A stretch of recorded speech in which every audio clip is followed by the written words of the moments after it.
Bonjour chers internautes du GFM.sn. Aujourd'hui, nous avons le plaisir de recevoir Monsieur Pape Faye, président national des artistes comédiens du Sénégal. Merci d'avoir répondu à notre invitation. Donc, présentez-vous aux internautes. Voilà, je m'appelle Pape Faye. Je suis artiste comédien, président national des artistes de l'Association des artistes comédiens du Sénégal. Je suis metteur en scène, je suis formateur, je fais de la réalisation, je suis également un auteur dramatique. Voilà, c'est beaucoup de choses en même temps, hein, mais que nous gérons. Je suis également d'autres casquettes qui n'ont peut-être rien à voir avec le théâtre, mais d'autres casquettes qui viennent de ce milieu-là. Au CNRA, où par exemple, je suis membre, et à la SODAV également, je suis administrateur. La journée internationale du théâtre, ça se fait partout à travers le monde. Voilà. Donc aujourd'hui, les artistes, les acteurs de la scène ont décidé, voilà, de changer la donne.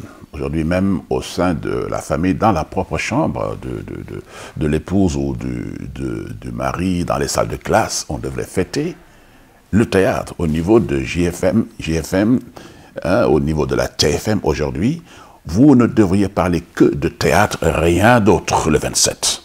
Et ça, je vais dire à Youssou N'Dour de donner consigne pour que et les réalisateurs, et les caméramans, et les présentateurs et présentatrices ne fassent que du théâtre le 27. Voilà. Donc c'est un moment important. Vous savez, théâtre, moi, dundal ro, moi, dundal askan. Parce qu'imagine aujourd'hui, si les séries télévisées grèvent pendant un mois, dañu sonn parce que dañ koy xaar dugg na seen xol ak seen deret bu pare.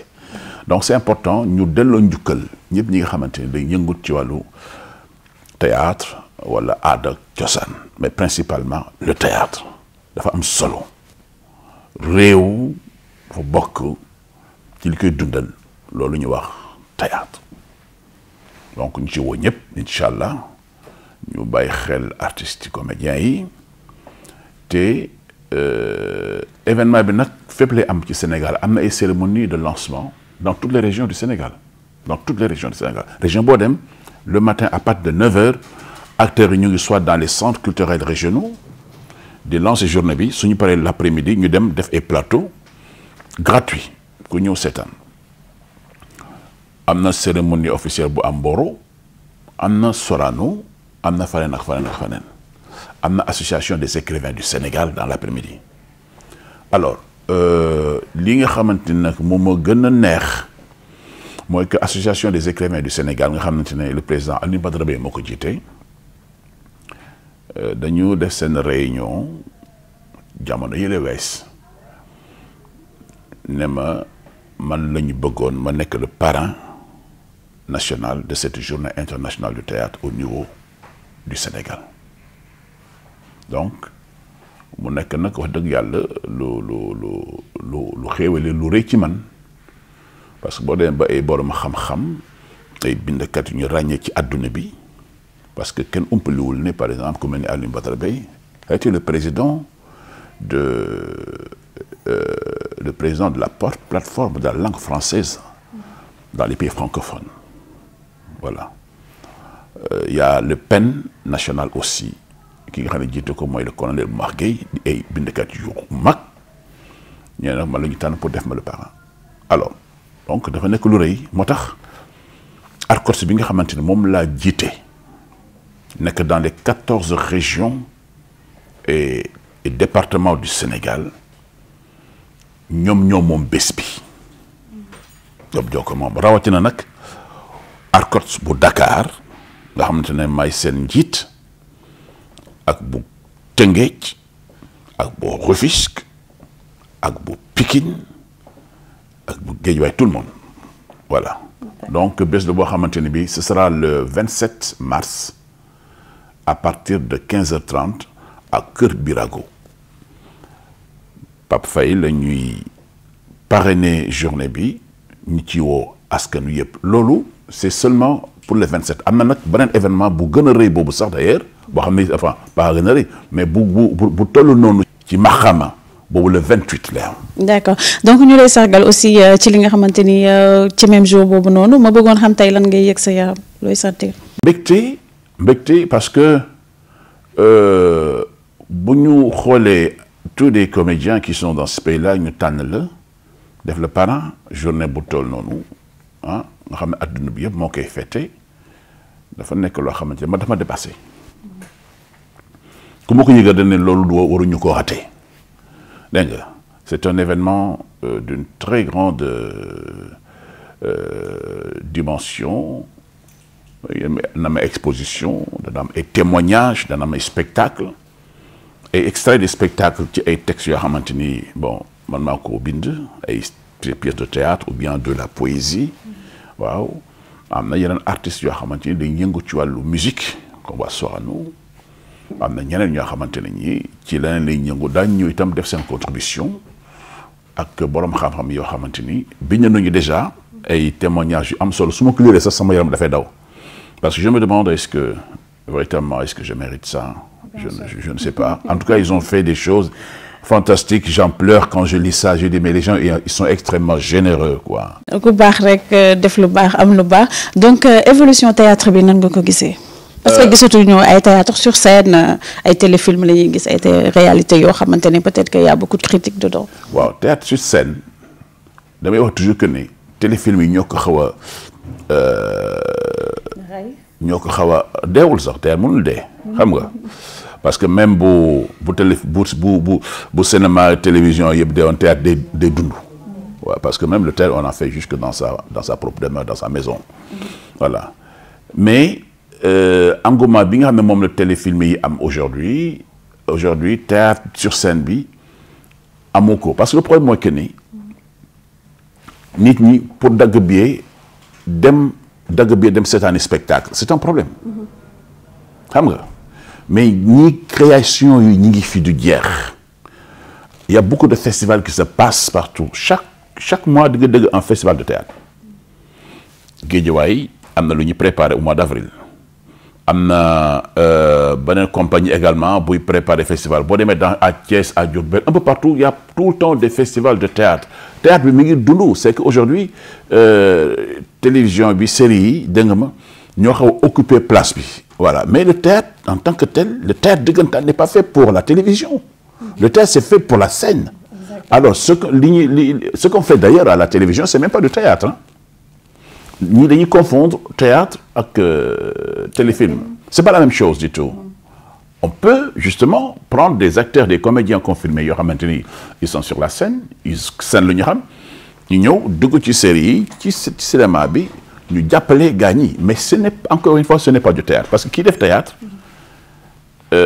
di nga la réplique bi ngay jox sa partenaire kooku looy liggéey la ay weer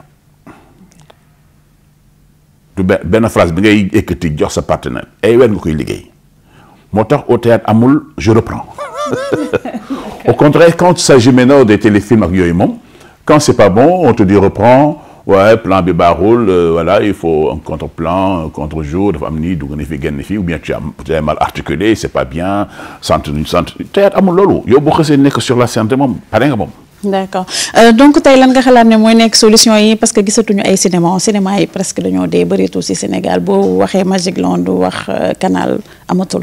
solution pour que théâtre siggiwaat. waaw c'est théâtre dama théâtre mosul non. je sais mais je veux dire que boo toogee benn samedi nga ne dama bëgg a dem suivre benn théâtre sur scène léegi téléfilm yi da ngay toog sa kër. amatuñu préoccupation. am nañu théâtre bu ñu war a dawal normalement le 3 avril incha allah. c'est les bruits de couloir une pièce de théâtre wàllu politique ak yooyu mais c'est intéressant alors on fait la pub et tout souvent mais les gens pour ñëw ils préfèrent rester xam ne dañu taayal c'est pas comme en Europe malheureusement c'est ça le problème en Europe les gens ils préfèrent aller voir les spectacles sur scène da la jaral lu ne parce que c'est plus vivant c'est plus chaud il y a un contact direct entre l'acteur et le public amul lenn dox seen diggante c'est du show c'est brut c'est pas comme voilà téléfilm c'est bien bon et taxale la da ngay nettoyer da ngay maquiller alors pour génne ci quoi en fait voilà quand le son est mauvais bon c'est fichu hein oh le théâtre c'est pas ça moo tax Les gens ils préfèrent aller dans le show, au théâtre, comme aller voir la musique, un concert de Youssou Ndour, contact bobo, voilà, tu ne peux l'avoir que au théâtre. Mais nous, souvent, dans talk, voilà, on prend beaucoup trop de graisse, justement, en restant assis dans le fauteuil pour regarder un téléfilm. Voilà, on nous sert des stress. Donc, nous avons sur l'événement le 28. Allez-y. Ça, c'est extrêmement important. D'accord. L'événement qui va se passer à la Maison de la Culture, tout à sec, le 28 mars. Voilà. Au lendemain de la célébration de la journée, Bimé Sargal. Mais le 28, nous au Sénégal, nous sommes aux Maisons de la Culture tout à sec. En fait, c'est gratuit. Les gens vont venir voir du beau spectacle, des sketchs rétan, happy, comme vous dites vous-même. Vous aimez tellement ce mot-là. Il y aura des expositions, un panel sur le Théâtre Forum. Et notre invité d'honneur, c'est le Kaddu Yaraax. La compagnie Kaddu Yaraax, le Théâtre Forum. D'ailleurs, ça, c'est les pionniers du Théâtre Forum au Sénégal. Donc, le 28 bobo, nous n'y sommes pas. Je vais d'ailleurs, Mariam Faïbi, Boukocha. Il est membre de chez nous. Okay. Ah ben si, nous comprenons. D'accord. Alors, donc, toute l'équipe de Koutia Show, il faut qu'ils viennent assister et venir jouer. Hein. Il faut qu'ils viennent jouer, justement, le 28 mars, à la Maison de la Culture d'Otasek. Mais tout ça, nous le faisons sous l'égide du ministère de la Culture. Voilà. Donc, il y a deux événements majeurs. Le 27 dans l'après-midi, Kër Birago, où on célèbre le président national des comédiens. Et le 28, où c'est l'Arcos de Dakar qui reçoit l'ensemble de la communauté théâtrale de ce pays-là.